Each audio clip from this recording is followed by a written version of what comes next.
కిడ్నీలో రాళ్ళు నివారణ చిట్కాలు. నేను మీ doctor Nishchal Prasad Reddy, urologist and kidney specialist, A R kidney hospitals, Nellore. కిడ్నీలో రాళ్ల గురించి వినని వారు ఎవరు ఉండరు. అలాగే 4% అనగా 4% ఆఫ్ పాపులేషన్ లో కిడ్నీ రాళ్ళు వచ్చేదానికి అవకాశం ఉంటుంది. ఈ రోజు కొన్ని నివారణ టిప్స్ తెలుసుకుందాం. కిడ్నీలో రాళ్ళు వచ్చిన తర్వాత యూరాలజిస్ట్ ని సంప్రదించాల్సి ఉంటుంది. నివారణ చేయడానికి కొన్ని చిట్కాలు.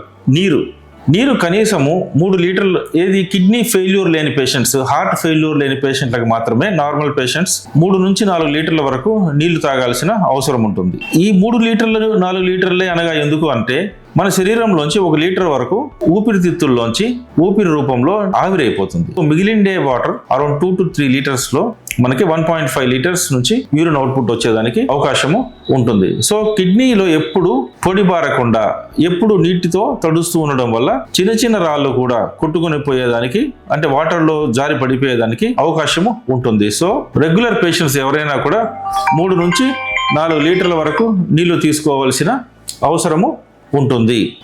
తరువాతి చిట్కా నిమ్మరసాలు అనగా సిట్రేట్స్. ఈ సిట్రేట్స్ ఏం చేస్తుందంటే, కాల్షియం సిట్రేట్ కాంప్లెక్స్ ఫార్మ్ అయ్యి రాళ్ళు పెరగకుండా సహాయం చేస్తుంది. సో అనగా నీరు తీసుకుంటే చిన్న చిన్న రాళ్ళు నీటిలో కొట్టుకుపోయేదానికి అవకాశం ఉంటుంది.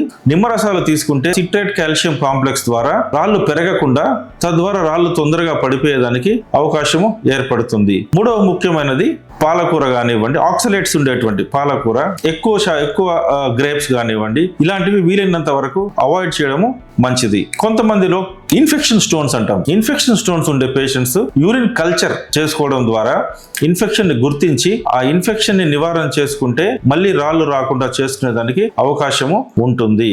సో కిడ్నీలో రాళ్ళు ఉండే వాళ్ళు ఈ చిన్ని చిట్కాలు పాటించడం ద్వారా మళ్ళీ రాళ్ళు రాకుండా చేసుకోవచ్చు.